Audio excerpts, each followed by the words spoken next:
I'm sorry for the technical delay. We are about to start. We've just killed one laptop. We're about to restore another one. So without further ado, I'm about to hand it over to Ravi Bansal. He's gonna deliver a lecture on his experience, art directing some of the leading studios around the world. Please welcome him because he's really anxious and slightly nervous. Hello. I was hoping that most of you would have gone home by now. I thought the place would be empty. I'm not very used to speaking publicly. The funny thing is that I talk to filmmakers all the time, and I'm fine with it. And today, my producer, who's also in the audience, said, "This is the first time I've ever seen you scared." So you guys scare me. So my name is Ravi, and I'm the art director for a company called MPC in London, which specializes in post-production work. But as Nadia, one of our artists, mentioned earlier, we also do pitch work and a variety of pre-production work as well. I've only been the art director there for a couple of years. Before that, for the last 16 years, I've been 16 years before that, I think 17 to 18 years in total, I've been a concept artist working in film. And so I'll tell you a little bit about myself and how I got into concept art first. I studied architecture at university, having studied maths, physics, and chemistry at school, but my favorite subject was art. But all my teachers, as probably a lot of your teachers or parents told you, you'll never earn a living doing art. So I was told, you'll never manage this. You've got to find something else to do. So I thought sciences and art, I'll do architecture. So I did 5 out of 7 years. And after 5 years, so I didn't quite complete the course. You do 3 years for the degree, year postgraduate, year in practice. And after 5 years, I realized that I didn't want to be an architect. Also, for the almost entire 5 years, I didn't draw. Because it was the one skill that I had, but they said it was getting in the way and that I had to find other means of representation. So for 5 years I didn't draw. I then dropped out of architecture after 5 years and became a barman and a cellarman. The cellarman is a guy who puts the beer into the cellar. So I did that. And then I became a carpenter for another 2 or 3 years after that. So for almost 10 years, from 17, 18, I didn't draw at all. When I was a carpenter, I got to know a crew who were doing very small, very, very cheap music videos, where we'd often have to work through the night to build the sets. I remember one time when we were building a set, we did it 2 nights in a row, and we actually had socks and pants brought to us, because we couldn't do any washing or go home for clean clothes. So I did that, and I slowly got to know this. The music videos started very low, and they became sort of bigger and bigger. And eventually, in 1998, I worked on a music video, which was for the then Godzilla movie, the old Godzilla movie, the first American version of Godzilla. We were meant to be doing a music video, and it was for an artist called Jamiroquai, and eventually it was too expensive, and they folded it. But I met some film people on there, because it was big enough to bring film people onto it. And I'd been doing some drawings for the sets, designing them for music videos, and they saw my drawings. And when you're in commercials or music videos, film seems like a million miles away, like it's an impossible bridge to cross, that you'll never get there. But I met these guys, and a couple of weeks later, I got a call from a set dresser called Peter Young.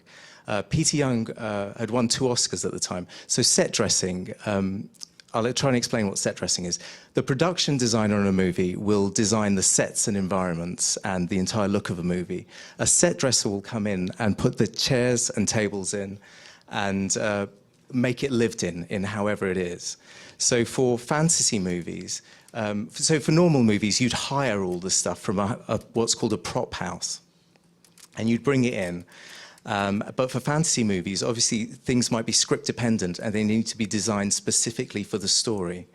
So I got a call from the set dresser, Peter, and it was just somebody had passed on my name from the music video that I was working on.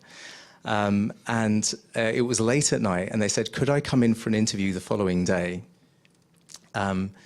for this movie, and it was called Sleepy Hollow. It was going to be directed by Tim Burton, and it was starring Johnny Depp.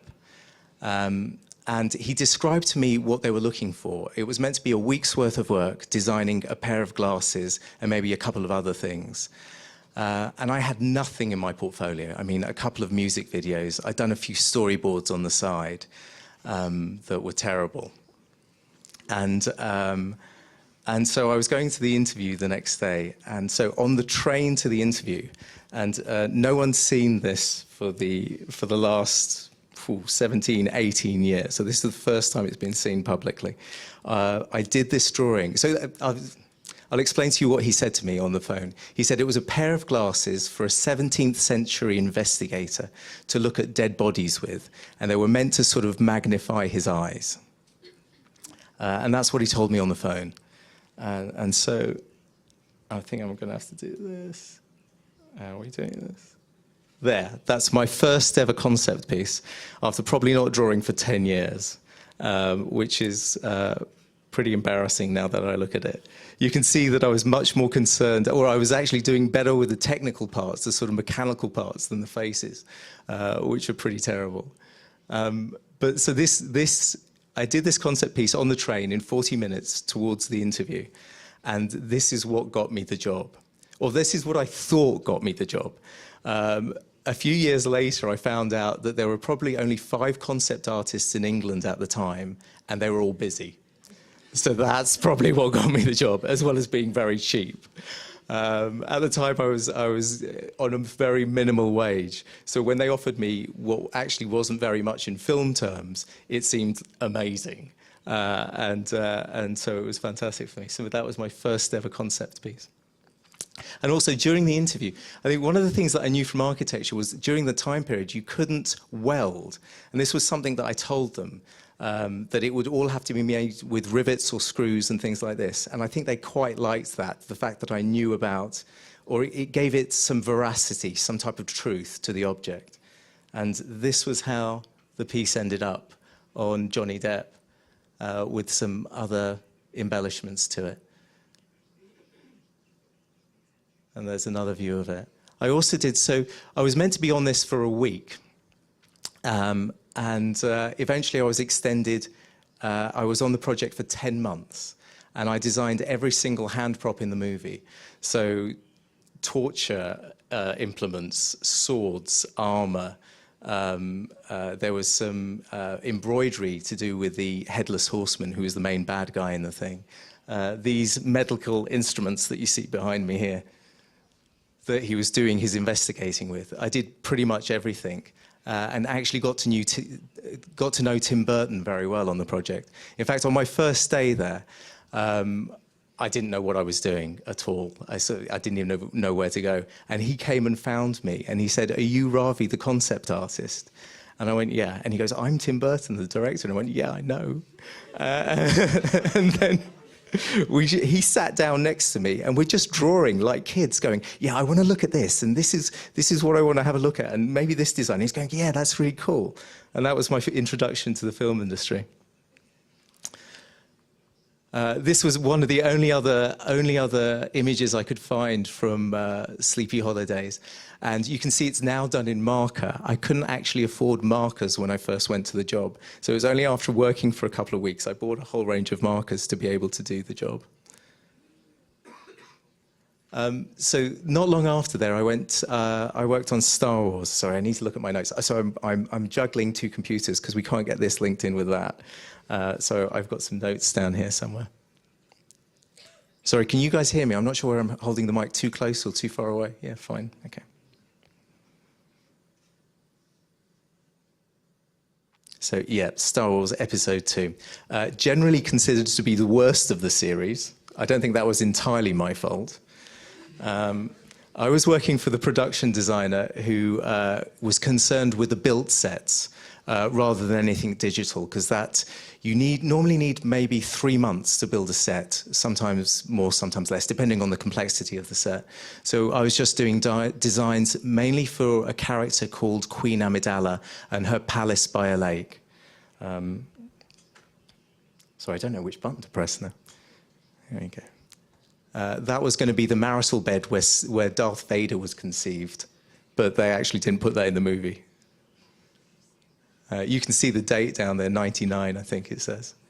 So some interiors. You can see that the architecture sort of came in useful, because we're still doing all of this by hand and doing the perspectives and stuff like this, so it wasn't a completely lost cause. In fact, sorry, architecture was great. It was a great design school. It was a method of learning a way to think.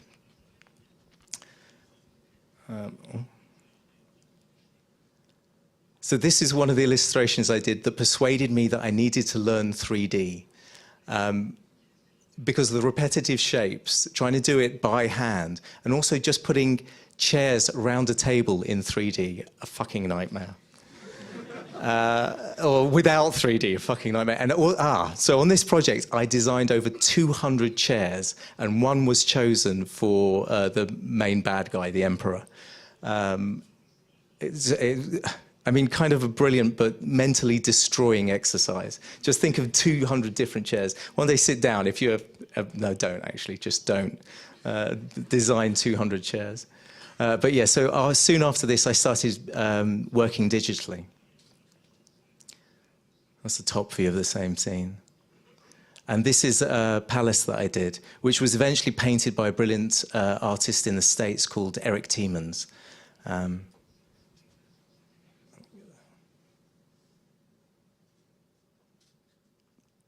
So I have to explain, there was only one guy working digitally at the time, and his name was Dermot Power, and he was working in England with me.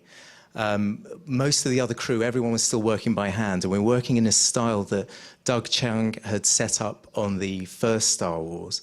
So, you know, blue pencil, loose blue pencil, which didn't photocopy, pen, and then just a marker to give it some form.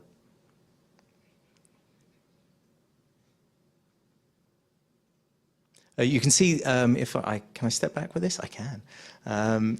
So you can see the repeat of this area down here, because that was actually on location on Lake Como. So if I go back through it, you can see it there as well, but just dressed in with the roof, and here from that angle. And then the rest of the palace was designed. Oh, so Harry Potter. I can't see what slide is coming next. I might have forgotten a few, so... on Harry Potter, I worked on the first Harry Potter. Actually, it's probably worth going back a section to just say how I got the job on Star Wars, because I'd only had 2 jobs. I'd had Sleepy Hollow, then I did a small job called Just Visiting, which was a remake of a French movie. Same set dresser. And I heard that Star Wars was going on, and I managed to find the number of the production designer. I mean, I was very excited because Star Wars obviously meant a huge amount to me as a kid. And when you're a kid and you found out that people do this for a living, people draw spaceships and get paid for it, that was fucking mind-blowing. That was just like, Jesus, that's the best job in the world. So I found the production designer's number, and I cold called him and just said, I'd love to show you my portfolio. And he graciously accepted, and I went to meet him, and I had sort of nothing in there at the time. And he said, well, you haven't got the experience. I can see you've got some talent, but you haven't got the experience. But what I'll do is I'll send it to Lucasfilm, The Ranch, and see what they think. So I made a copy of the portfolio, he sent it to the ranch, and it came back, and it was like, nah, sorry, not good enough. And he told me this, and I said to him, listen, I know I don't have the experience of the other 5 guys working in the industry at the time, but I will work my arse off, and you know that I'll kill it if you give me a chance. And he still said no. And then 3 days later, the phone rang, and he said, you start on Monday. I still to this day don't know whether he was just fucking with me, just mucking around. So I did some work on the first Harry Potter. I just put this up to show you how stupid film can be at some times. So I was asked to do some hat designs for Harry Potter because they weren't happy with what the costume department were doing. But they didn't want to ask, because I didn't know what the costume was. As you can see, it's all sort of white. they didn't want to ask the costume department, because then the costume department would know that something is going on and they'd be suspicious. So I just had to do designs without knowing what they were working on, just like a psychic concept artist. So I was just throwing out any old design. What's there? 32 there. And, oh, no, come back. All right, there was another 32 there, which were going to be on a different character. But I did 64 hat designs. I don't think a single one of them were chosen. But it shows you, I think from the outside, film looks like really professional and people might know what they're doing. They don't. They make it up daily. And so I did a number of films after that, but this is coming much more up to date with something I did recently, which was Elysium for Neill Blomkamp. And let me skip through. So I think this is a publicity still. So I'd worked with Neill on District 9 when I was in New Zealand. I was down in New Zealand for a couple of years working with Weta Digital. And he asked me to help out on this project. And I was working through a company called Image Engine in Vancouver with post-production work. So the film had already been shot, but he still needed designs for it. And I helped design this space station that you see here. I was principally concerned with the center, the spokes, and the inner ring. And a brilliant matte painter called Stuart Mitchell was responsible for the terrain and the outer ring. And it was art directed by another brilliant ex-matte painter from ILM called, I'm going to have to look at notes, Kent Matheson, who was sort of art directing the project. So between the three of us, we designed this Taurus.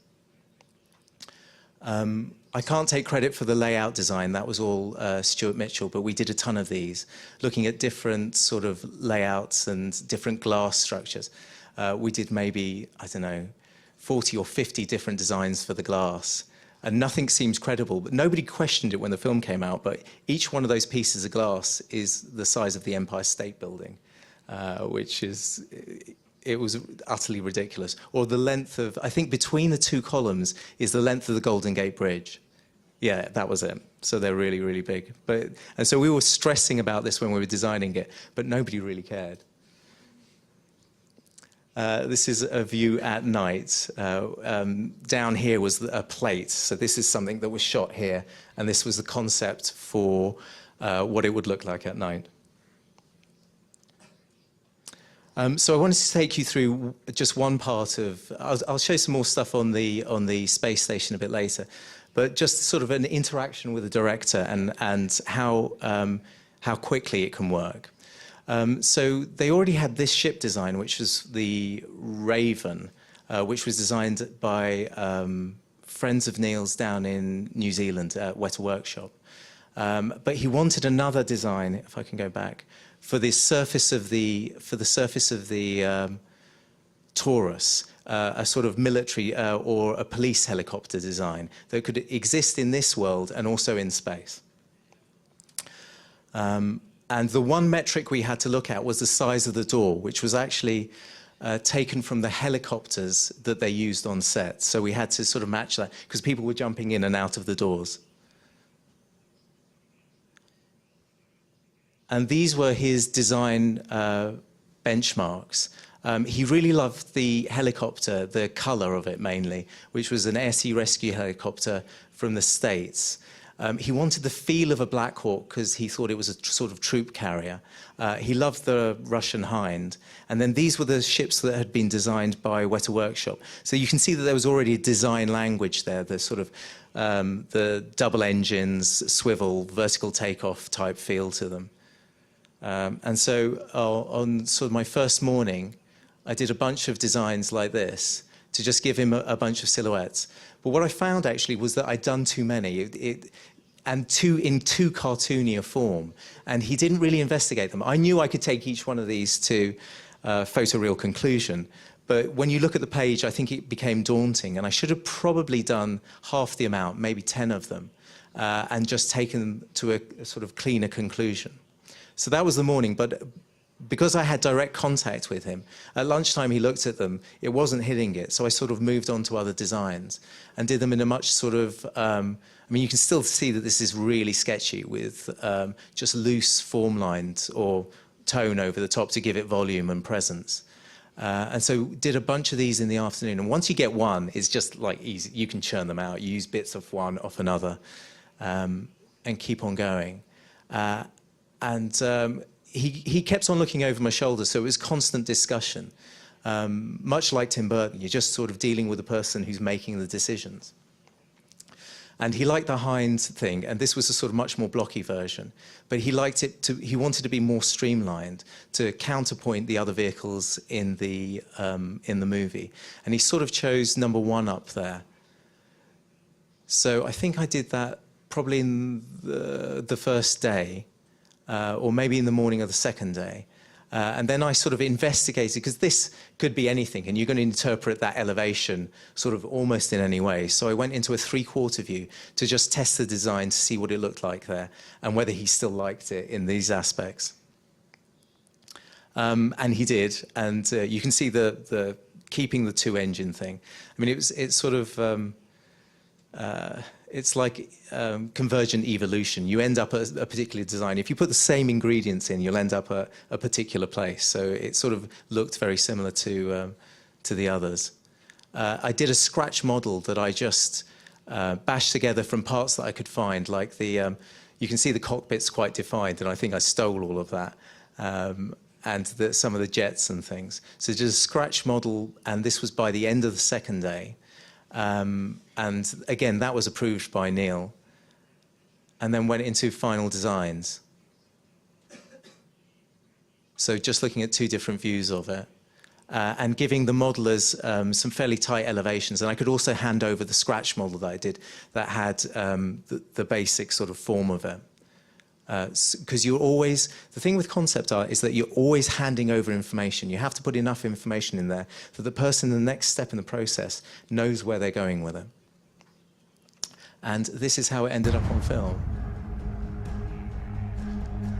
This building was actually scratch built by Neill himself, that one.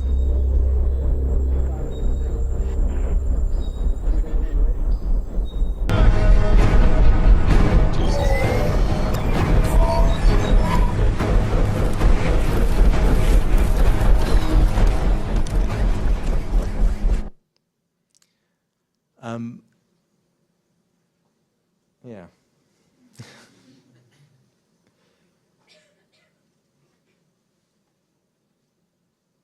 So beginning to end of the process, 4 days till an approved model or an approved design. But that's with direct contact with the decision maker, which is hugely important.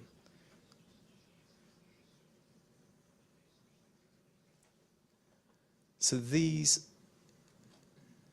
I did a ton of these. So these were design elements, and this one shows the sort of particular areas that I was concerned with. And we did maybe 20 or 30 of these, maybe more, God, maybe 40 of these, just looking at the designs and what they could be. But at this point, we no longer had Neill, so we didn't really have that feedback. So it took a lot longer, the process. The designs were sort of derived from what Sid Mead did in the 70s. And actually, Neill had Sid Mead, who was one of my heroes, on at the beginning of the project. So every time we sort of hit a design block, you'd go, well, what would Sid Mead do? So it was kind of his little tweaks and stylistic flourishes. So this is one of the early investigations of the central hub, looking at how the spokes connect. And eventually, actually, there was huge gaps in here. Just looking at the negative spaces, it began to look too solid when we just pushed it straight through. So we did a group of investigations like this. These were then taken, and the previous guys had scratch models of them that they put into previous sections like this. And these were hugely helpful, because then when the movie was cut together with elements such as this, you know what to concentrate on in design terms, which is a luxury in post-production. In pre-production, you don't know where the camera's going to point. This was actually taken off an animatic that I couldn't find to show you, but it was of the shuttle leaving the bay, the central hub. And then I did some very quick lighting tests for it in a 3D program, just to see which way I want the light to go, and eventually end up with a middle one. But it wasn't so dark. I took some bounce off the Earth, because what you find as objects in space is that there's no bounce light. There's also no bloom, because there's no atmosphere. But we took bounce off the space, off the Earth, because it showed proximity, so that it meant, even subconsciously, you'd notice a closeness. And then this was the final sort of illustration that I did of that. Still working almost traditionally, sort of painting it in over a sketch model. So I just wanted to point out a couple of things here. So you can probably see the indecision on this side. And over there, it seems it's a lot more concrete to me in the middle sections. And that was because I didn't have a backstory of what these lines were doing. They were just stylistic. And when I tend to design, I need to create myself a backstory. I think as Nadia did earlier, she invents a narrative that the audience might never see and they'll never appreciate. But it tends to give designs a validity and a truth to them. So here I was slightly lost. But what I did in the center was the scale of the torus was huge. I think it was maybe 5 kilometers across the middle. And I was looking at Manhattan a lot at the time to get a sense of scale, to understand what a building might be at this scale, so that we knew what size the panels ought to be and things like this. And so actually all of these lines through here are from the New York City subway map. And I just took it and slapped it on top. But it's funny how I knew it was real and I knew that they had purpose. So somehow I could put them down with more confidence. Because it wasn't just me making things up. It had a sort of rationale, even though it wasn't really connected to what I was doing. And I think this is how it ended up in shot. Let me start back a bit.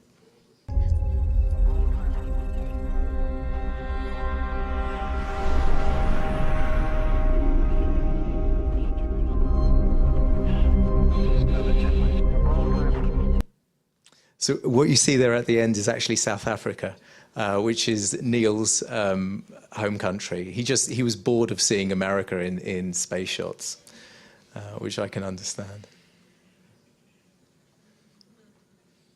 This is one of the designs I did for the interior, which,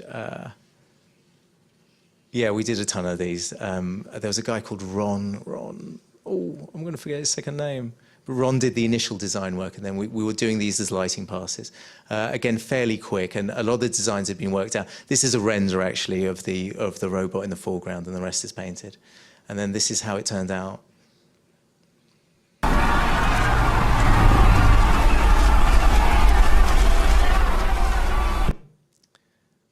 Which you can see, they've pushed the contrast, and it's made it more filmic, and also you've got, obviously, the motion.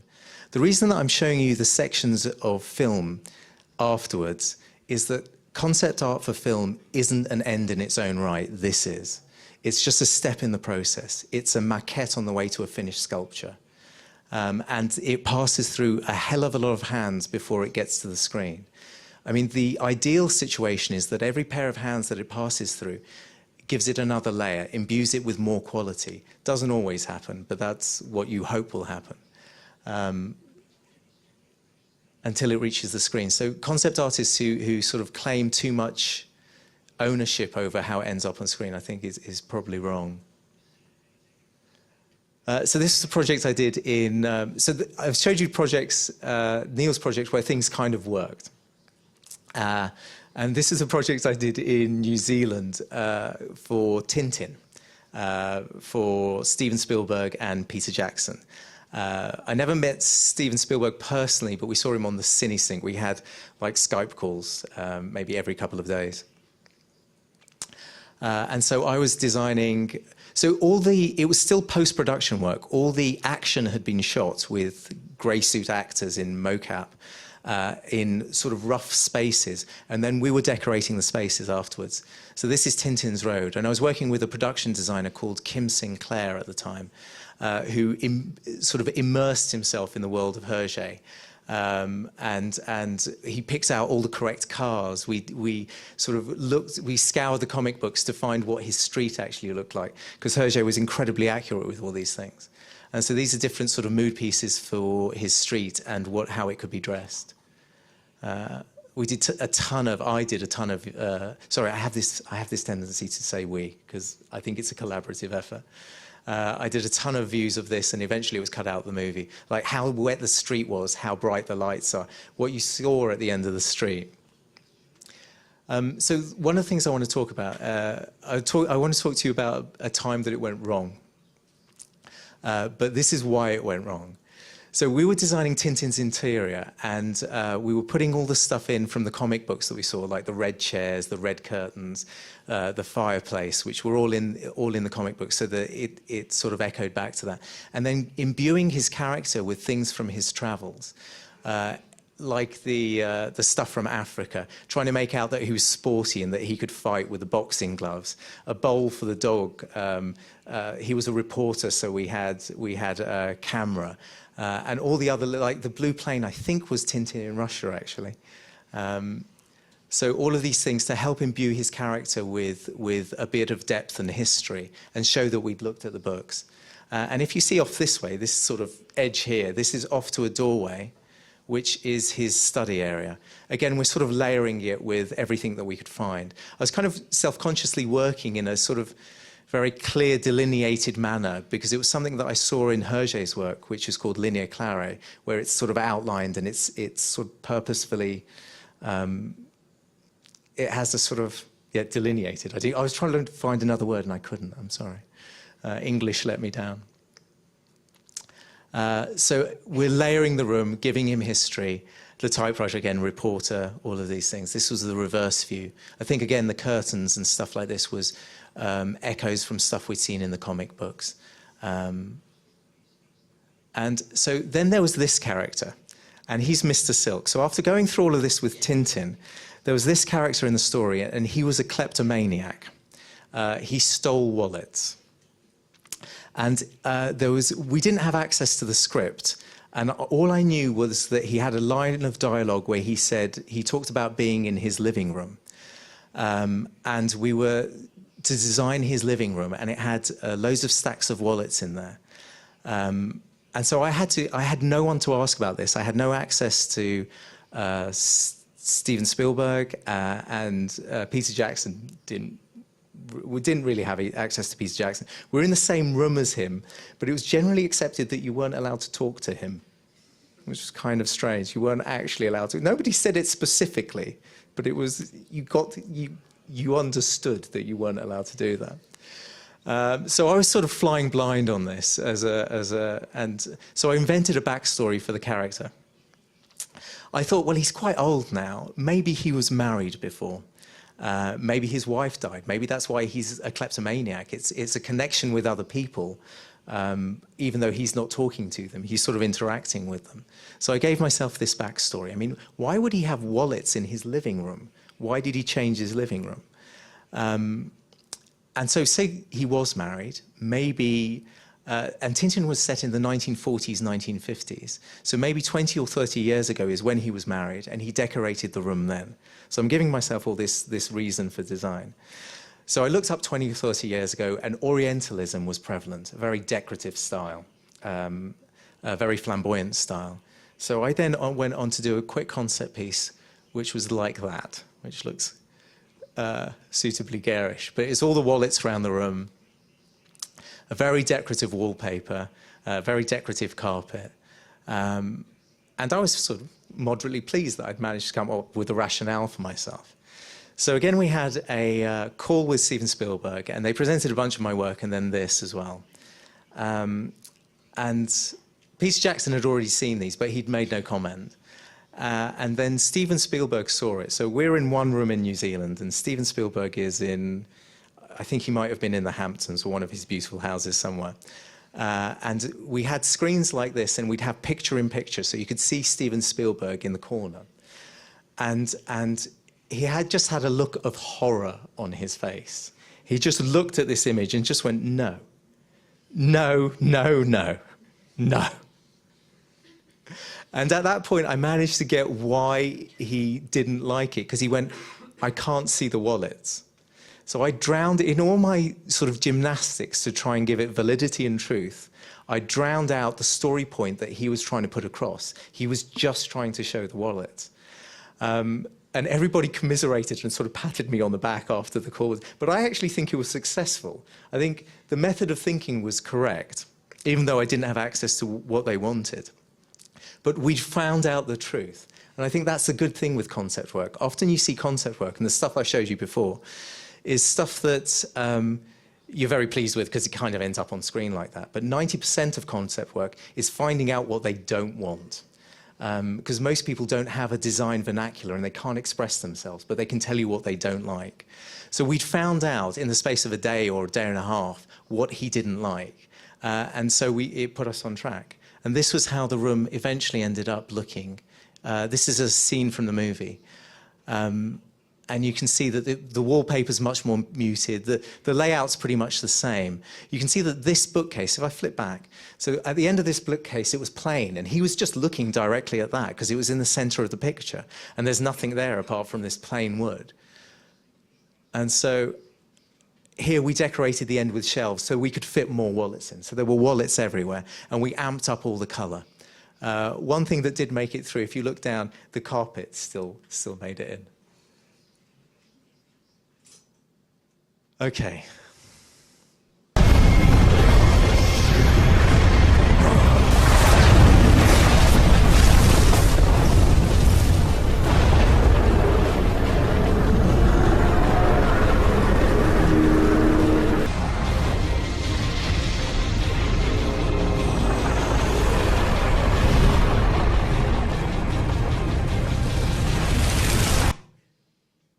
Right, so that was from a movie called Wrath of the Titans, and it was a creature called Chronos. And I'm showing you this because of all the work that I can't show you. I actually wasn't involved in this. This was done at MPC when I wasn't there.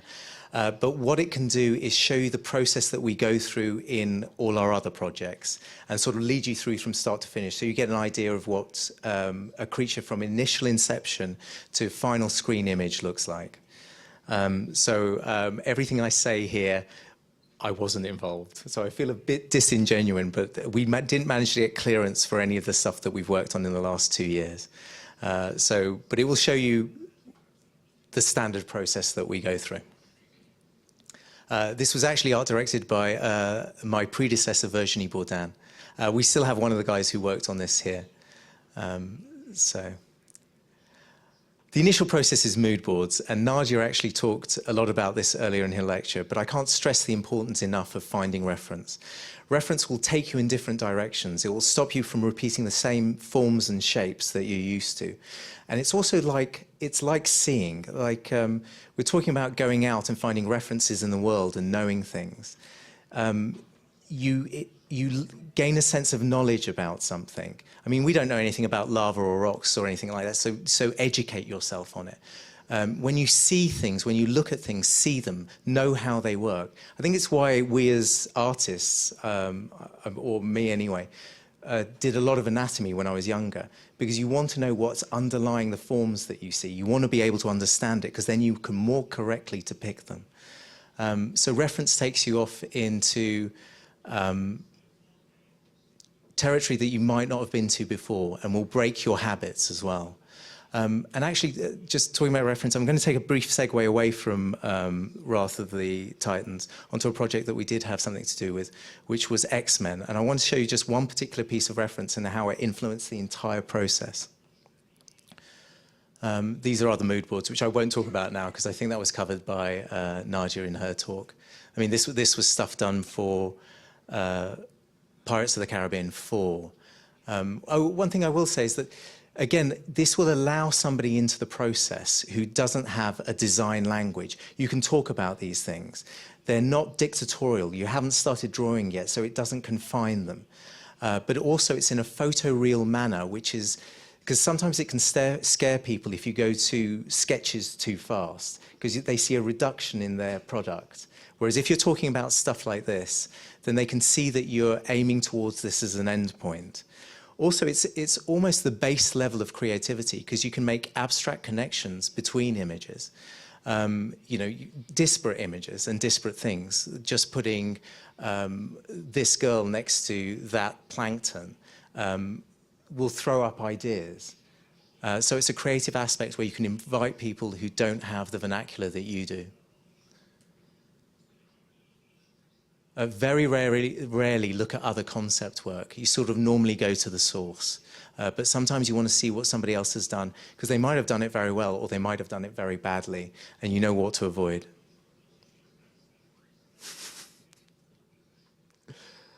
So I'm going to talk about mood pieces and how one piece influenced one particular design. And it was for X-Men Days of Future Past.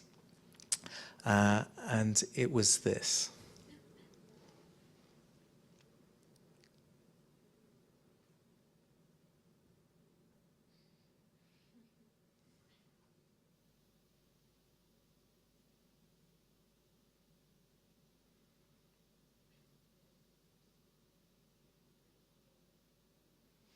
So the creature we were designing was going to be a robot in the future, but it was based in the DNA of the blue lady that you saw at the beginning, a character called Mystique.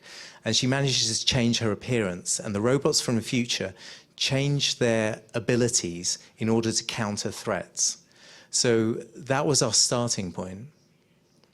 And these were some of the initial mood boards.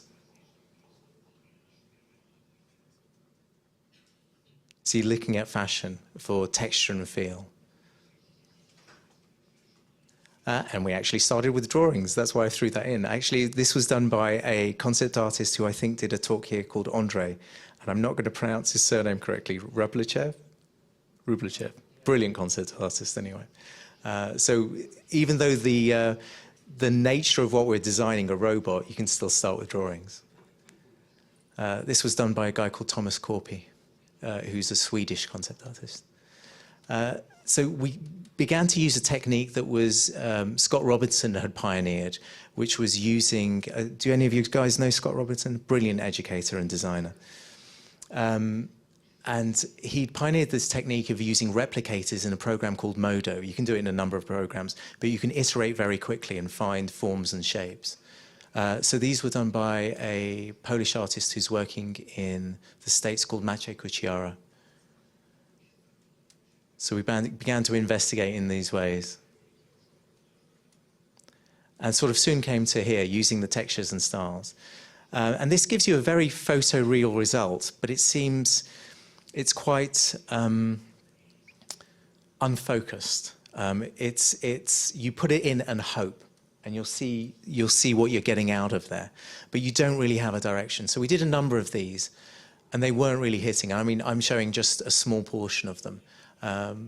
So this is this is a slight segue. This was a drawing by Andre, and then this was how it was realized by Maciej, I think, which you can see the drawings are still valid. So we went back to the drawing board. We collected all the references that they liked and found a couple of new ones. And it appeared that this dress was the one that was echoing with the director most. So we scrapped everything we did before and just progressed along these lines. Literally putting it into a figure. I mean, it's already on a figure, but, you know, a robot figure. To find where it would take us. And already just by doing these simple things, you're looking at scale and texture and things. And then now we plugged it back into the process, the Scott Robinson process, but it was much more focused. I think you should always go into 3D having an idea, otherwise you can play forever. I mean, it's probably the same as true of Photoshop. It's a sandbox that you can play forever in. But the designs are far more sophisticated, and they seem to have more purpose because we knew which way we're going in.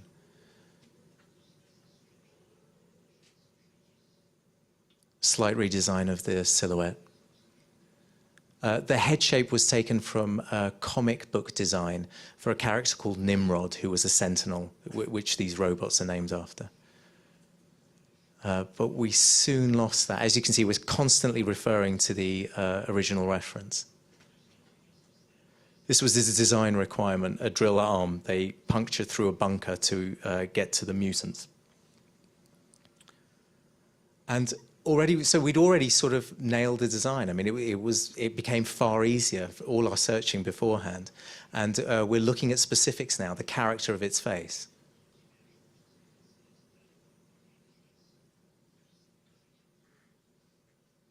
Oops, not sure what's happened there. No face.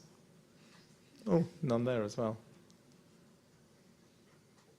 No slides. Okay, short lecture. I might need some help.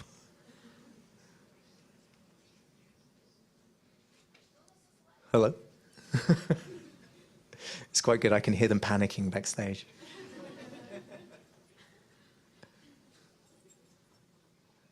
Let's go back to a slide that was working.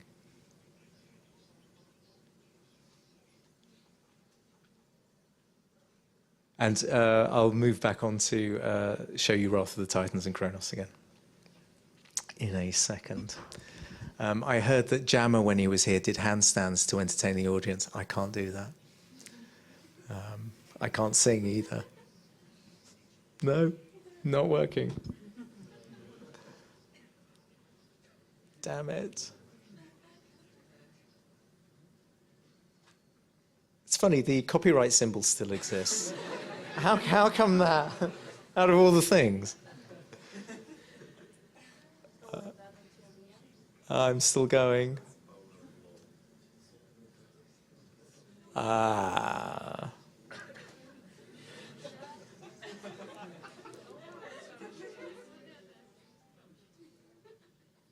Wow. Oh. Okay. I don't understand. Slightly out of order. Let's see what the next one is. Okay, that might be working again. I'm not sure what happened there. That was like 20 slides. Ah, it might be slides that I decided not to show or couldn't show. Okay, back to Chronos. So another mood board. So just showing you the power of reference and yeah, just finding where you're going with things. So another mood board showing Chronos as he was depicted in antiquity. And his representations, just to see whether there was anything there that we could use. But in the script, it actually said that he was made out of lava and he was breaking free from Tartarus. He was the father of Zeus, Poseidon, and Hades. And so we did early sketches. And this is the most fun part of the project. This is the sort of the pitch phase when you can do anything and get away with it. So if you've got an idea that you know isn't going to make it to the movie, you can do it now in safety before they think that you're wasting time. So some quite loose sketches. We're looking at lightning as well. There was a fantastic reference of the volcano in Iceland, and the pyroclastic flow that comes off a volcano, the dust cloud, is highly charged and lightning happens within it.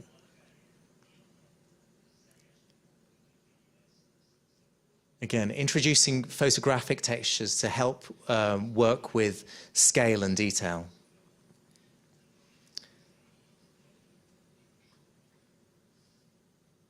Still searching. These are all quite quick, just thrown together. In some ways, at the beginning of the project, you're finding your own reference and things that you use. And as your familiarity increases, you get better and tighter with it as well, and you know what to use when. You also get quicker. Still doing storyboards. These are done by a fantastic artist in France called Stéphane Lavallois. He's always incredibly insecure with me on the phone.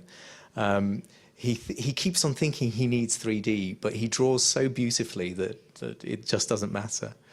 I'll show you one of his drawings later that's a bit more finished. So this was actually, if you look at this image here, just taking loose color, and this one was also sort of taken to another level. So yeah, sorry, there and here. Just sort of pushing the investigation a bit more. Still not reaching a photoreal level, just looking for ideas. These were done by Francois Barringer. Again, you can see his reference at the bottom, quite cartoony in style, but then he took the end one and sort of reinvestigated it with photo textures to do that, which you can see the jump, and it's not actually that great a leap, but it's a lot quicker to do the other illustrations. I mean, so one of the things that's happened in concept art from the Star Wars days was that we do, I don't know, 20 loose designs in a day.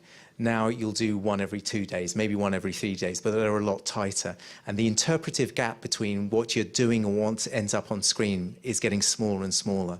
People don't want mistakes to happen, but what I think that does is stops you testing as many designs. But it also depends on the filmmaker that you're working with, I think.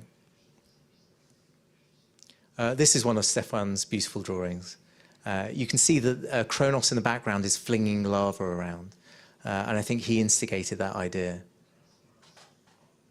And there it is, taken sort of using photo textures. This guy down here, so all the little guys down here, one guy called Laurent Hervik, who dressed up in Centurion armor, and we took loads of photos, or they took loads of photos of him in different poses, just so that you weren't spending time drawing these characters that were sort of incidental. I mean, important psychologically, but incidental to the image, where you're actually designing Chronos. I think he really enjoyed it as well. Aha. Right. You can see it gets tighter as you begin to know what you're dealing with. And the investigations get tighter. This was looking at using lava as his horns to give him a more demonic appearance.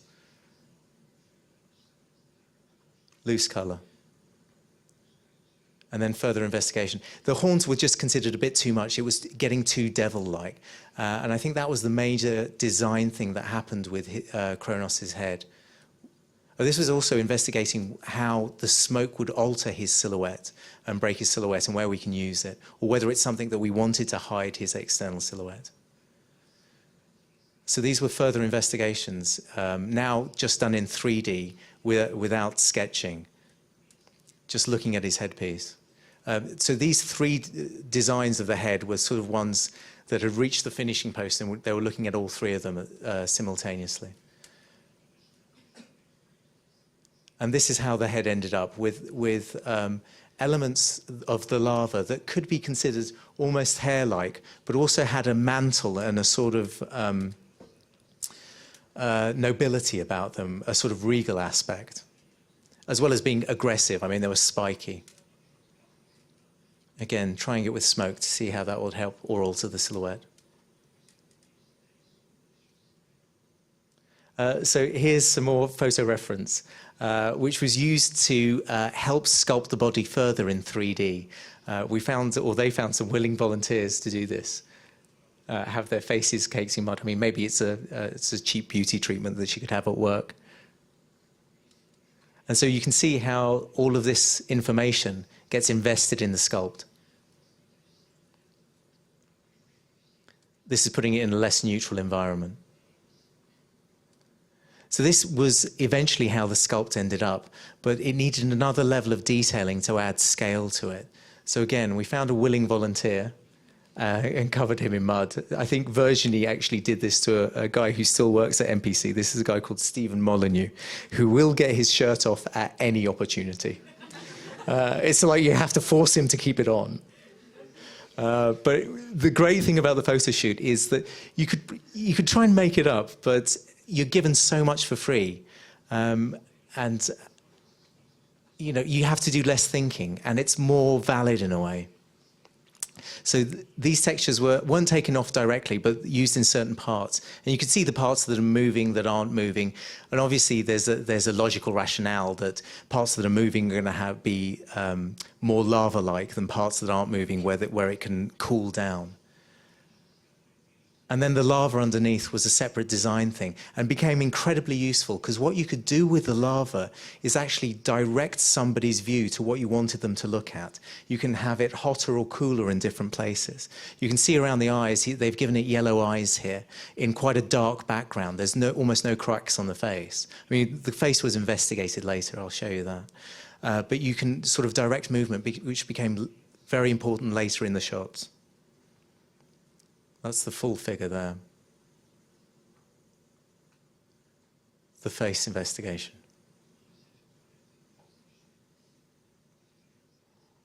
And here, I mean, a design process is still going on. Like I say, less cracks around the eyes, so the eyes themselves will pop out against the background, giving him sort of more aggressive movements around the mouth.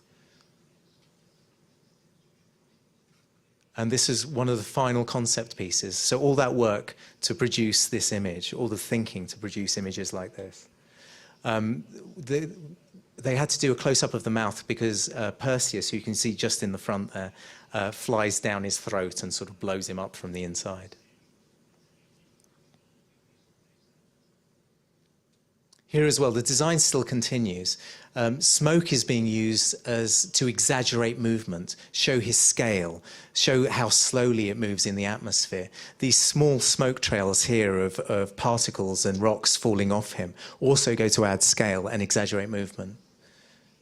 And you can also use them to direct the eye. I mean, all of these things can be art directed.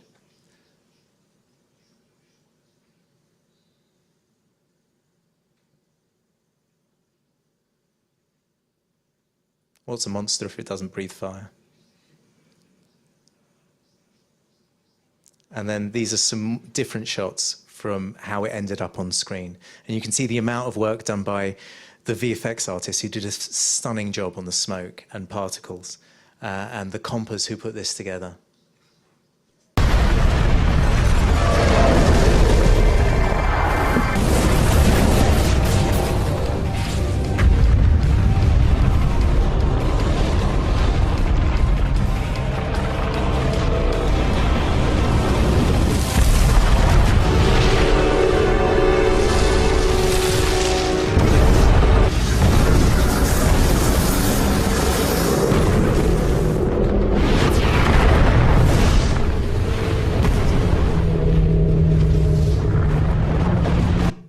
Villains just don't die anymore. They have to blow up, don't they? I don't think it was a particularly good movie, but I think this creature was amazing. And I think, depending on how bad the movie is, it's how big the explosion of the villain is at the end. If the movie's really bad, then the explosion's really big. So these are, I'm going to talk about shorthands that you can use in film design, and it depends on your audience and who you're talking to. Obviously, some of the previous images we've seen are taken to an incredibly high level, just to sell the idea. But then these here, what you see in front of you is a drawing by Ridley Scott, and he does a ton of these at the beginning of the process. But he knows where they're going, who they're going to, and what they mean, because of all his experience. And so he's happy to have design conversations at this level. You don't have to do the super high, super realistic stuff. This is a concept piece that was done off the back of that. There was various amounts of these done. This was for a film called Prometheus. Looking at the surface of the planet and everything. But eventually, this is how it ended up in shot.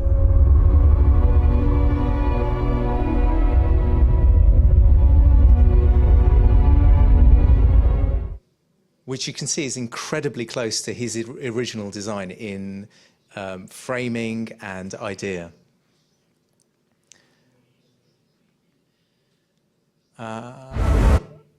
No, let's show this first. Sorry, I'll go back to that. This is another one of his initial sketches that he did at the very beginning of the project. It was then invested. I mean, all the ship had to be designed that I think was done by Proctor. What's his name? Oh, something Proctor. I've forgotten his name. Brilliant designer. He designed the ship. But you can see the initial drawing and what Ridley had in mind, and he pushes the process in this direction. And if I go back to the clip, I'm just showing the clip because I really like it. I mean, again, not a great movie.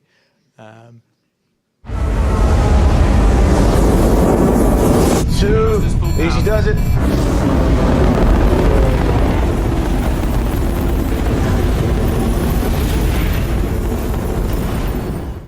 you can see what he had in mind and how you can deal in shorthands with certain directors.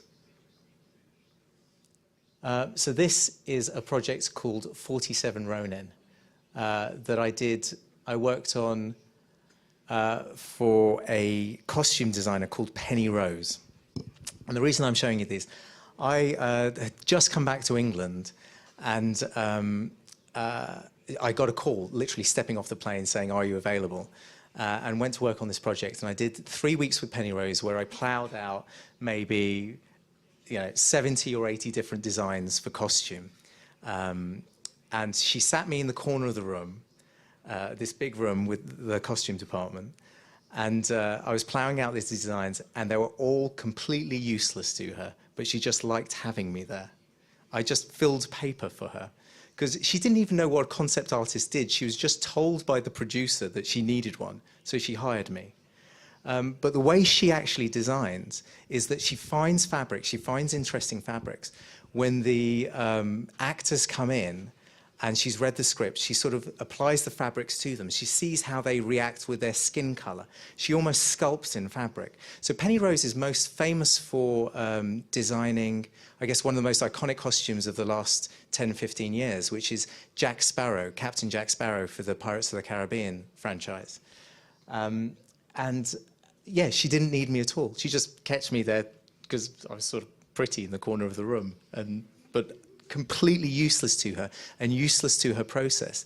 Her method of drawing was just sculpting with cloth. And she knew it well enough, and she had fantastic pattern cutters. Because I know a degree about costume, but I don't know how to cut it.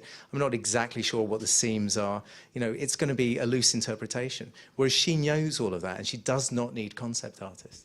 But yeah, it was nice to hang about in the office for a little while. These are done by a guy called Matt Alsop, who is working on Godzilla. So coming back round from my first Godzilla thing to the recent Godzilla thing.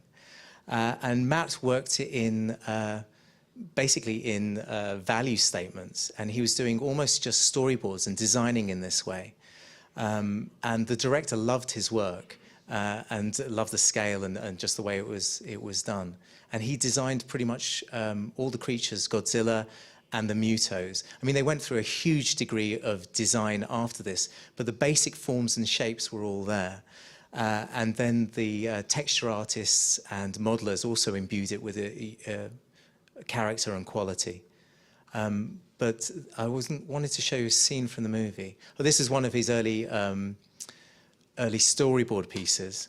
And then here's a scene from the movie. And I don't know yet, and I haven't talked to Matt about this, or I don't know Gareth Edwards, but when I find him, I'll ask him. Because in the movie, it's almost like Matt's drawings. And I'll show you the movie now.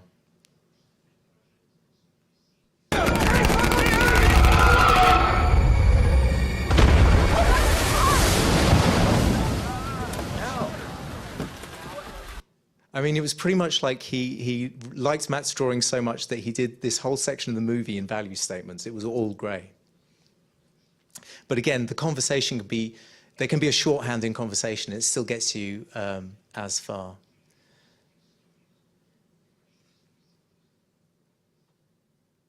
So this was a movie that I did called World War Zed, and this was probably one of the only finished pieces I did on the entire movie. I was on the movie for maybe 6 months, maybe longer, actually. And this was done on my final day. I mean, I did a couple of others in different scenarios. But I wanted to show you this because it's concept art that you don't see. So I was working with the production designer, a gentleman by the name of Nigel Phelps, who's currently working on the next Pirates of the Caribbean. I worked with Nigel on Troy many years ago, and he did a lot of the massive robot movies? Transformers. He did a lot, you forget, a lot of the Transformers movies. And so I knew Nigel from Troy. And at the time, there was just me and him on the project. There was nobody else involved. The director wasn't even there. There was a producer called Colin Wilson who was more involved in getting the rest of the production together. And we didn't even have an office to work from. So we were working out of his rented flat, the flat that the production had got him for the length of the movie, in an area of London called Mayfair, which is very swanky. So we were working there, and we designed, well, let me show you this section of film. Inside girls, by the stairs.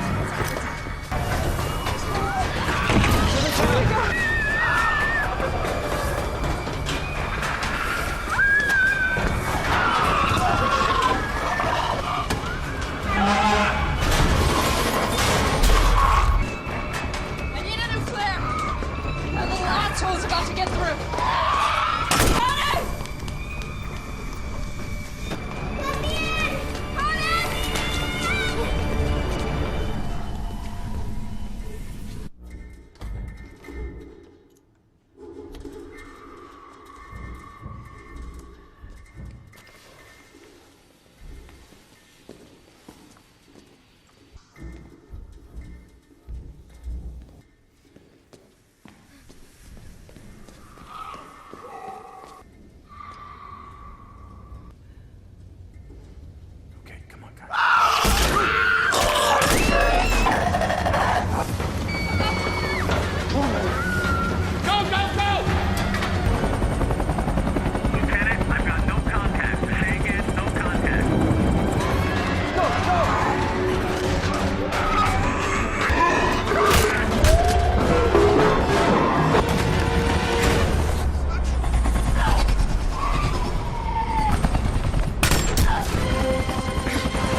So that was very badly edited by me, and that was like a minute and a half.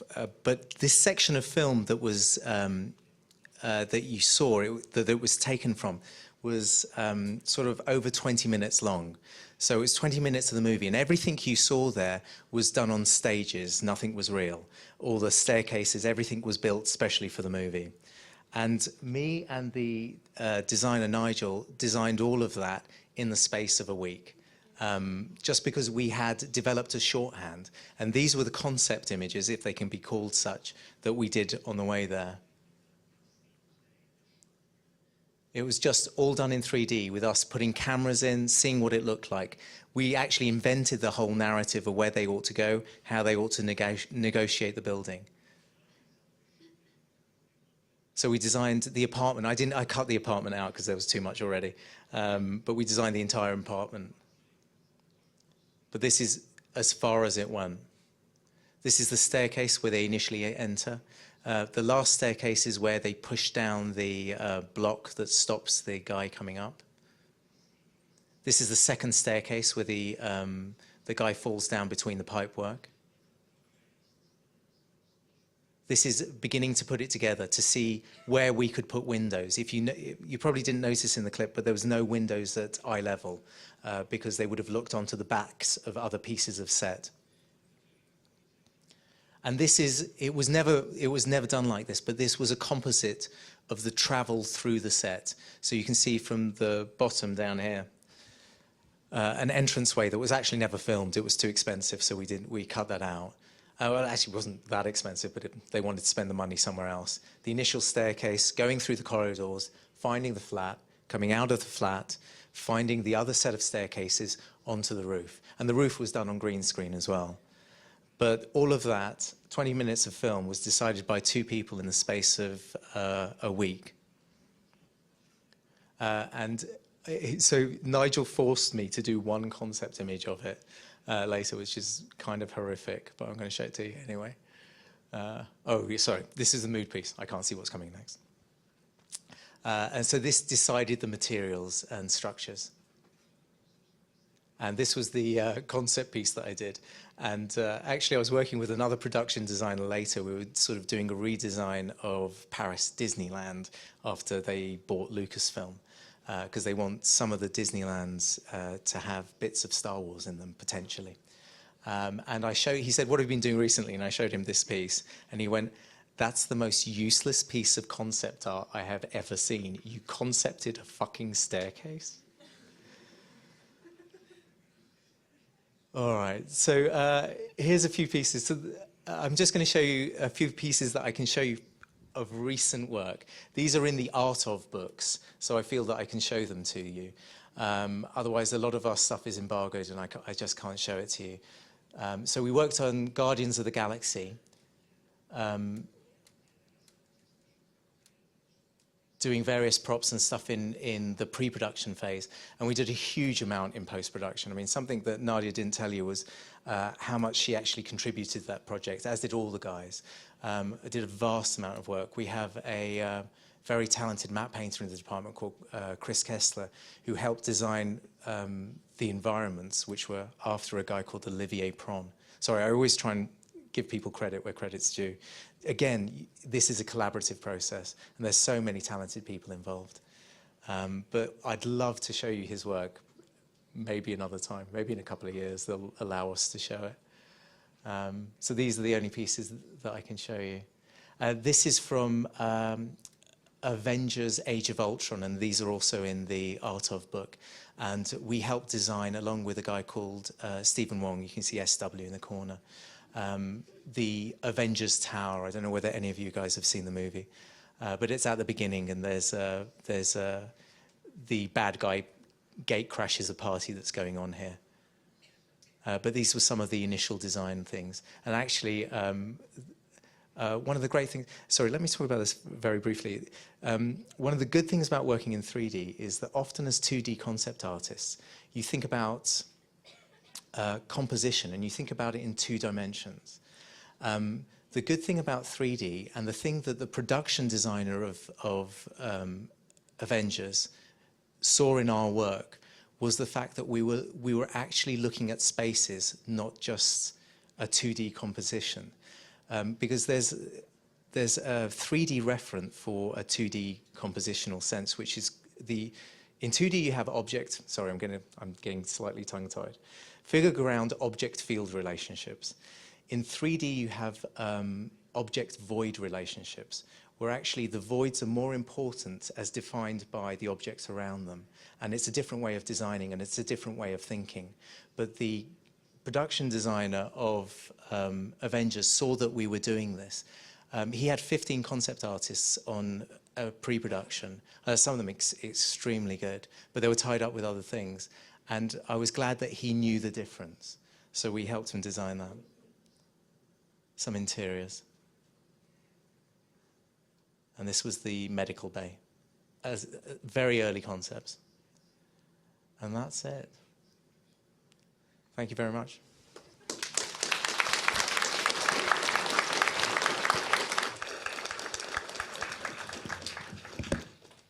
И теперь вопросы. Your questions now. That was a very fast hand. I wanna ask you 2 questions. As an art director, I wanted to ask you, you probably review a lot of portfolios, maybe do interview with artists. So my question is what the combination of traits you want to see in the artist's portfolio you would love to work with? And the second question is, as an art director, how many time do you spend actually designing things and drawing, apart from doing meetings and art directing the art department? Thank you. All right, the first thing, what I like to see in portfolios is generally money.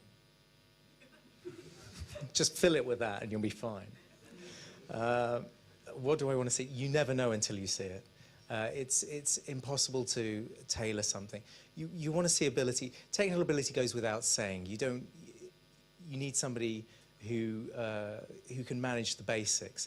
But more than that, I'm more interested in ideas. We can always take it to a photoreal level of finish, even if it's not you, somebody else can. But I want to see ideas, new ideas that are coming from you, things that I haven't seen before.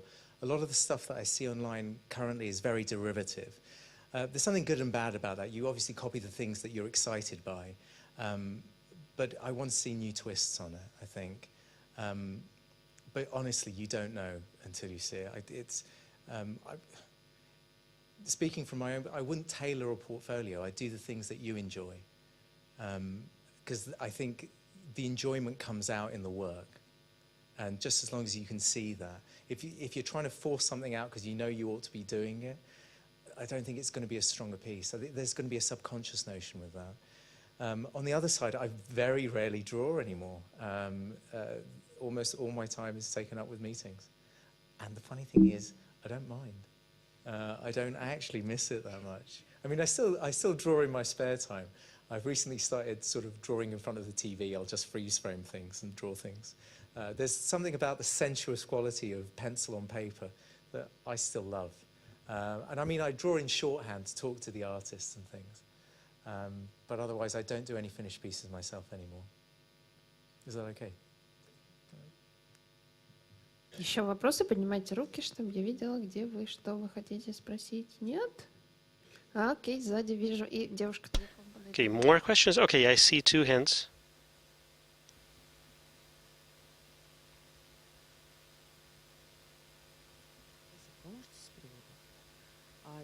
Добрый день, я хотела спросить, какая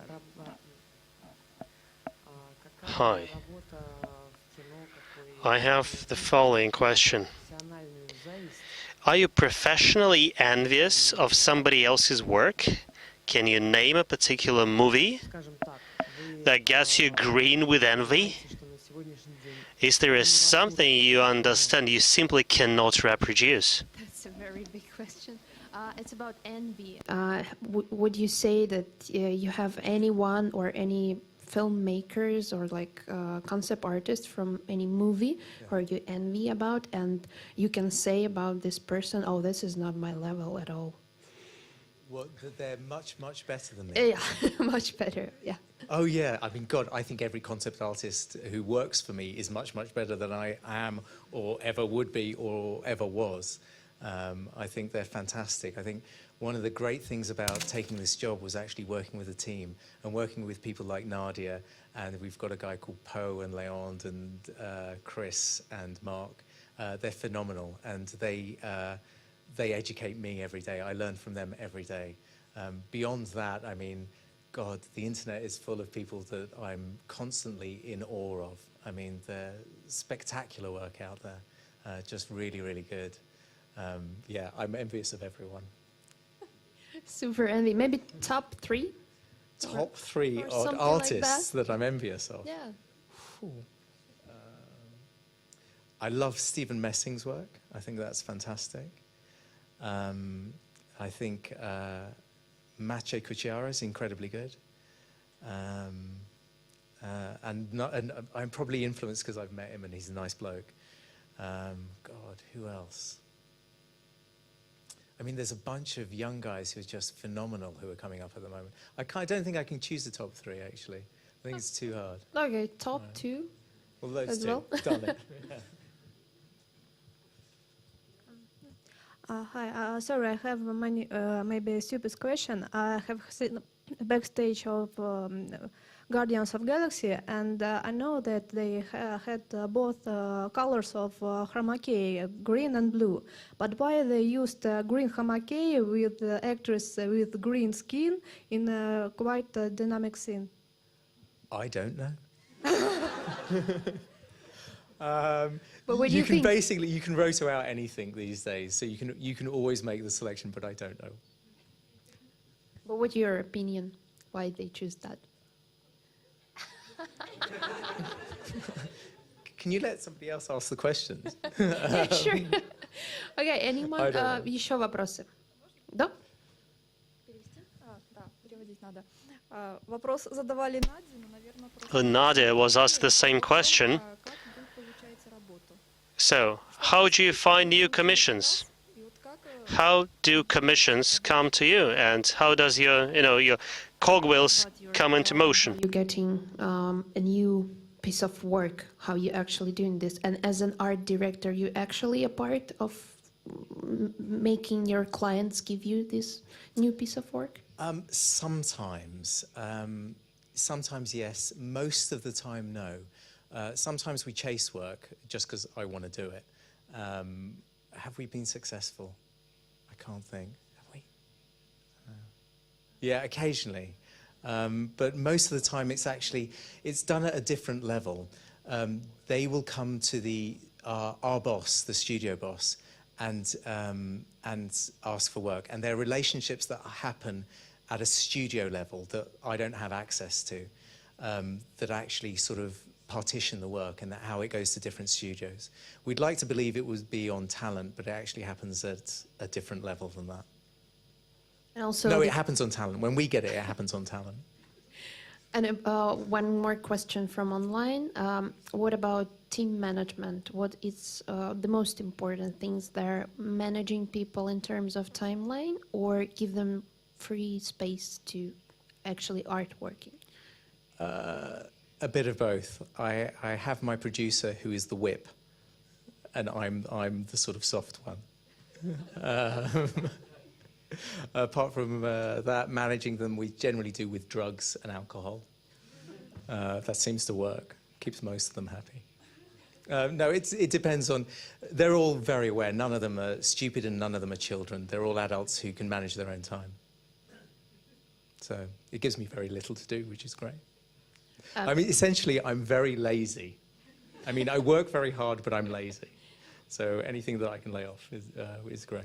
And to build on top of this question, just to continue, your deadlines are really deadlines, or you're pretty flexible? No, it depends. In pre-production, they can be incredibly strict because you are shooting on a certain day and a bunch of other people. There are a huge amount of dependencies.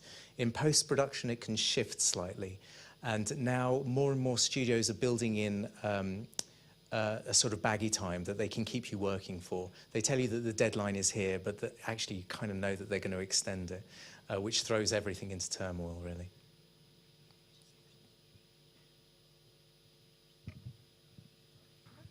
Hello, sorry for maybe a really often questioned question, but what would you recommend for young students, like right out of graduates kind of students who are dying to work in visual effects, but normally visual effects companies require like 3 or 6 years experience before hiring them? So like what kind of experience would it be for like to benefit doing work and to get hired? You heard the answer about the money in the portfolio.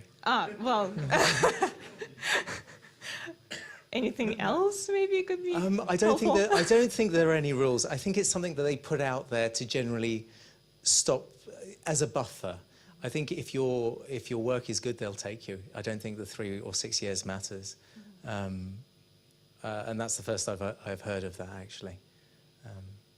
I mean, we've got a guy working in the department, Poe, who it's his first job. He didn't have an experience before that. So I'm not sure that that's true. That sounds really inspiring. Thank you.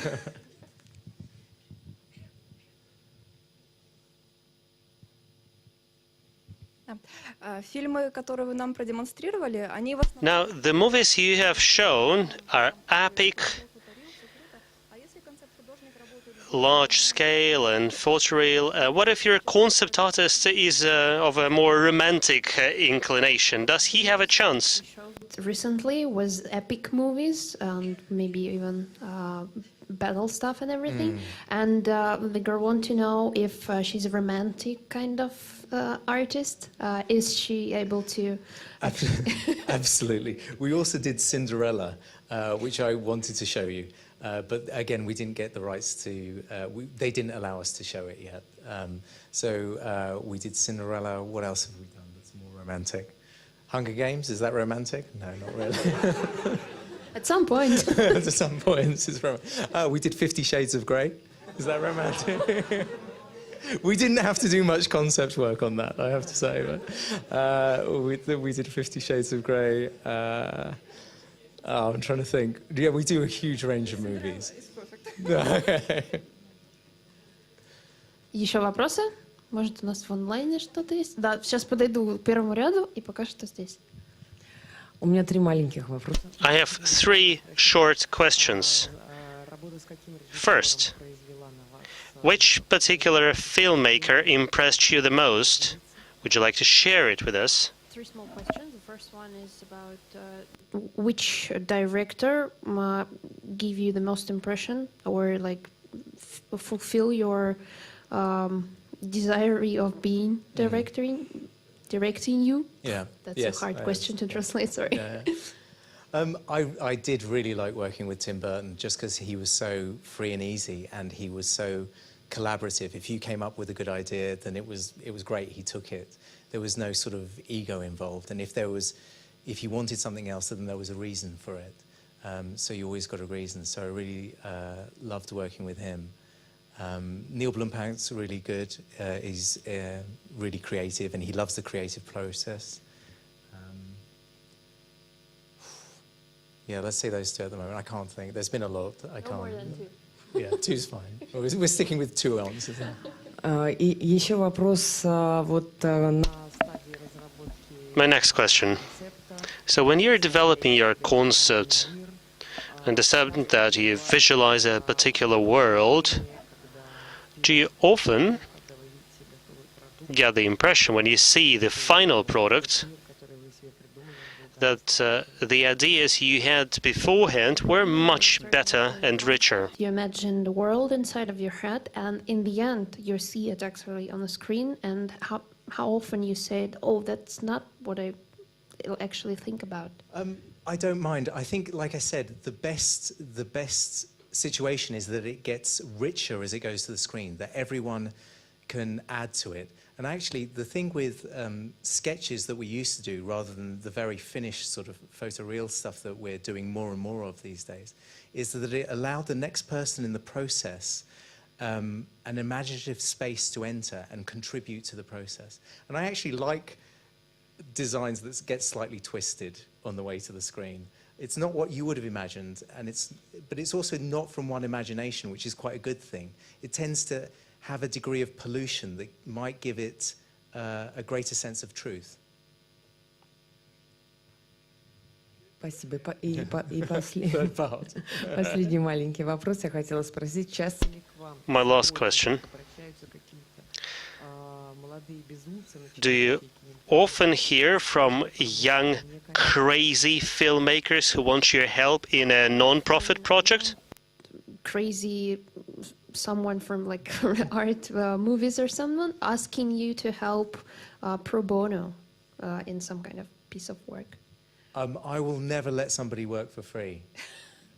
I won't do it. Some people ask, and because they just want to get in. But I mean, there was one guy that we've used who's working in Canada right now, who's a phenomenal artist, and we approached him to help out some work on a film project that we're still involved in. And I asked him what his daily rate was, and for 2 days he didn't get back to me. And I'm thinking, you know, what the fuck is wrong with the guy? And so I sort of chased him up, and he very embarrassedly, he sort of said, "Can I have this much?" And it was, I don't know, it was like $50 or something. And he was just like, "No, dude, I can't pay you that little. The work is of value. I won't allow anyone to work for free, and I don't think anyone should do it. Anyone who asks you to work for free, be suspect of, I think. You should always pay for work, even if it's for a test. Or that's my belief anyway." Okay. All right. Thank you so much. And we have another question. I'm coming.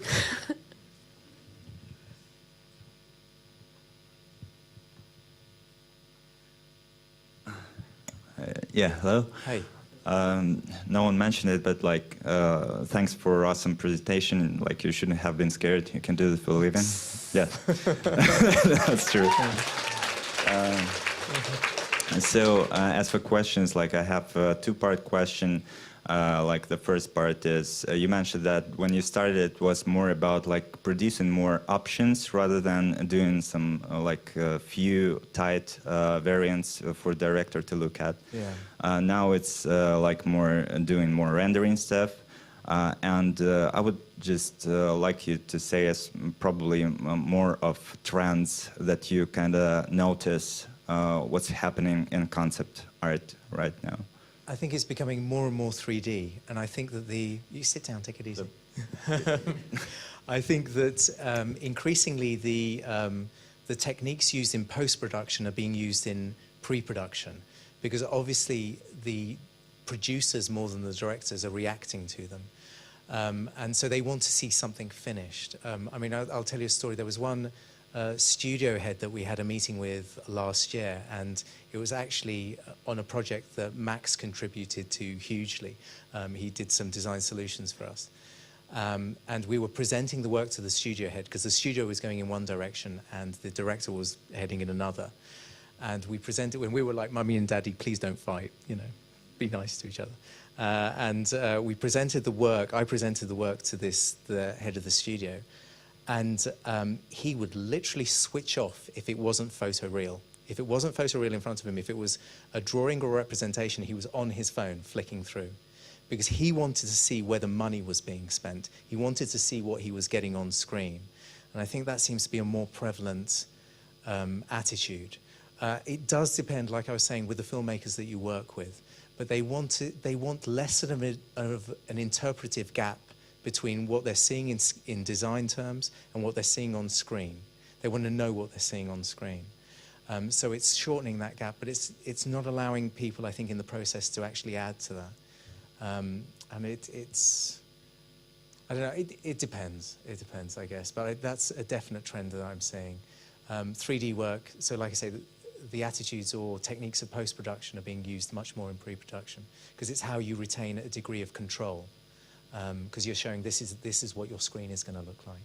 So I see that the finish is getting higher and higher. And the second question is basically, like, considering that, and given that there are like plenty of tools that appear every day, like which help like concept artists to express themselves in some crazy ways, like Modo, like nowadays it's like Marvelous Designer, or I don't remember, like which literally let you like make the clothes out of nothing. Like you only have to have like this traditional skills in a matter of theory, not a skill in a matter of mileage of, you know, painting actually. And in this, with this being in play, what do you think? Is it actually possible to teach concept art nowadays? Is it real? I think concept art is much more about thinking. I think the only tools that you need is this, and your imagination. The other stuff that you're talking about, it's part of your toolbox, but they're to be considered accessories. And I think, actually, let's call them tools. I think the more tools that you have, like if you only have a hammer, then you'll only see nails. You need the saw, the everything else, and it means that you can approach designs problems in different ways and different attitudes, and with speed. I think the traditional media, the idea of painting is still good, because what it helps you do is focus on seeing. And that's something that you can bring into your design world. Because just by looking at something and drawing it, you're analyzing what you're seeing. And that's a method of learning. Is it disappearing? Can you teach to concept art? Yeah, you can teach a way of approaching a design problem. I think that's what I learned in architecture, that I brought to concept art, a sort of a way of thinking. Can you teach it? Yeah, I think you can. You just can't teach tools like up to date, probably, nowadays, because there's so many of them. Yeah, I think you know enough that will help you get by. You need to know like 5, I think, probably. You need to know a 3D package, maybe a sculpting package. You need to know Photoshop right now. And that might be it, actually. And you can probably learn each one of those, the basics that you need to get by, in a month. Concentrate on ZBrush 1 month, Modo the next month, and you've kind of got your tool palette in place.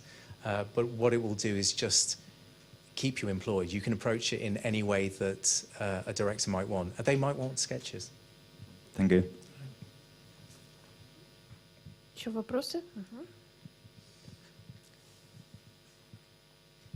Здравствуйте, расскажите, пожалуйста, по какому принципу... Hi. Could you please tell us how you select new members for your team? Can you tell us more how we can get into your team, or what kind of principles you're following in order to hire someone? You heard the answer about money. Come on, you can't buy anything you want. I'm for sale. It's portfolio. It's always good work. You don't have to have worked in practice. You'll always see the quality of work in someone's portfolio.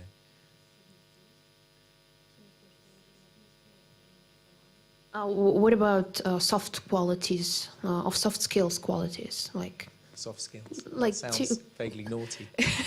I would say like communication skills or like. I think communication is hugely important. Being able to communicate your ideas. Is this working? Yeah.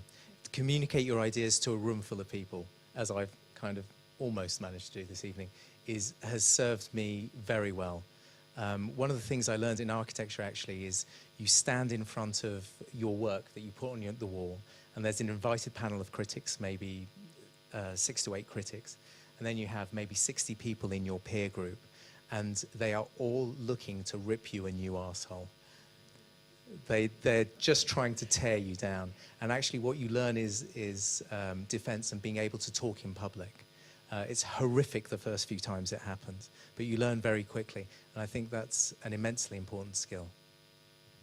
And what about visas issues? Are there the issues, or? You have to talk to the government. I'm not involved in that. Okay. But do you have any Russians in your company? Yes, we do. Yeah, we do. And I think it can always be worked out, actually. I think it's taking a bit longer at the moment. There was a guy who I know worked in our assets, which is the modeling department. And they got him over from Russia, and he was brilliant. But it did take 4 months, I think. So, yeah, I think it can happen. It's just taking a little bit longer. Еще вопросы? Раз, два, три. Нет, ни одного вопроса. О, еще один.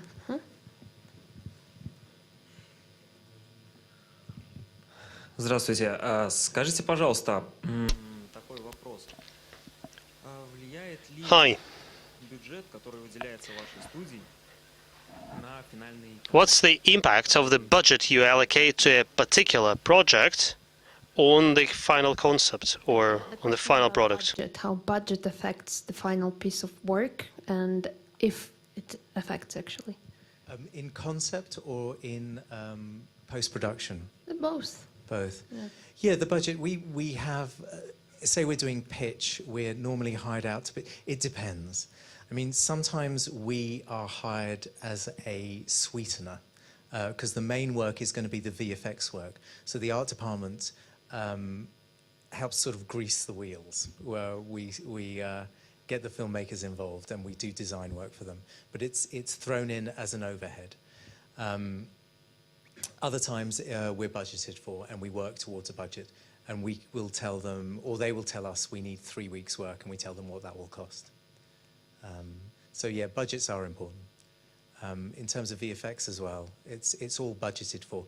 What happens is that they tell you what they want, and it's broken down, and then a price is done per shot, per creature, and the budgets are sorted out, what they can and can't afford. So yeah, it's all about money. We cannot afford 12 creatures in our movie. Okay, еще вопросы? The last question from me, I guess. The same question as Your I questions usually... are always really hard. Trying to do my best. No, this one is actually quite easy. What would your advice for a young artist if they want to work in the same environment with you? Be really good. What do you mean by that? What like, you feeling it by heart, or you can explain it with words? For me, it's about invention and ideas, and level of completion helps as well. It's also desire and passion help immeasurably. I don't know. I mean, you know it when you see it, I guess. It's like the question I answered before. How much money you need to see? How much you got? Okay, thank you so much. I guess that was incredible. And thank you very much for inviting me. It was so adorable when you said you're nervous, so don't worry about that. Спасибо всем большое. Наверное, мы попрощаемся с нашими speakers. Thank you very much. This is time for us to thank the speakers. И у меня к вам просьба, не забывайте, пожалуйста, And guys, please provide us with your feedback, because in August we'll conduct the next event. So if you have any improvement ideas, or if you have any particular requests, we need your comments, need your feedback, and we'll send out all the details to you. And by the way, Nadia promised to upload the full version of her video so that you can see it.